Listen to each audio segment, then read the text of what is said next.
Berm వదిలిన తర్వాత మేము 20 మీటర్స్ లీడ్ లో ఇచ్చిన మార్కింగ్ ఇది. ఓకేనండి. ఇప్పుడు 20 మీటర్స్ లీడ్ లో ఒక రేట్ ఉంటుంది మార్కింగ్ కి, అలాగే మినిమం ఎర్త్ వర్క్ కి ఒక రేట్ ఉంటుంది. సో లీడ్ కి ఎర్త్ వర్క్ ఇనీషియల్ కాస్ట్ కి ఉన్న ఎర్త్ వర్క్ కి ఉన్న రేట్ ని రెండు మనం యాడ్ చేసుకుని, లీడ్ ఇది 20 మీటర్స్ లో ఇచ్చాం కాబట్టి గట్టు సెంటర్ పాయింట్ నుంచి తవ్వాల్సిన పిట్ వరకు మార్కింగ్ వేసుకుని టేప్ తో అక్కడి నుంచి పిట్ తవ్వడానికి మార్కింగ్ ఇవ్వడం జరిగిందండి. ఓకే, ఇది 5గురికి సరిపడా మార్కింగ్ ఇచ్చాము. 10 మెంబర్స్ ఇదే ఫిక్స్ అయిపోయింది.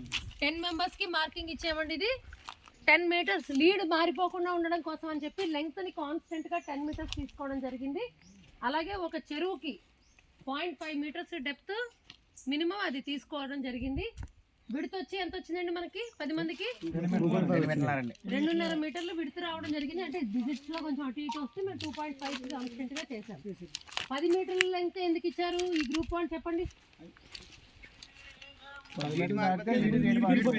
లీడ్ మారిపోతుంది కాబట్టి 10 మీటర్ల లెంగ్త్ ని కాన్స్టెంట్ చేసాము. అలాగే 0.5 మీటర్స్ డెప్త్ ని కాన్స్టెంట్ చేసాము. వచ్చిన మెంబర్స్ ని బట్టి విడత చేంజ్ చేసుకుంటూ యాడ్ చేసుకుంటూ వెళ్ళామన్నమాట. ఓకేనా?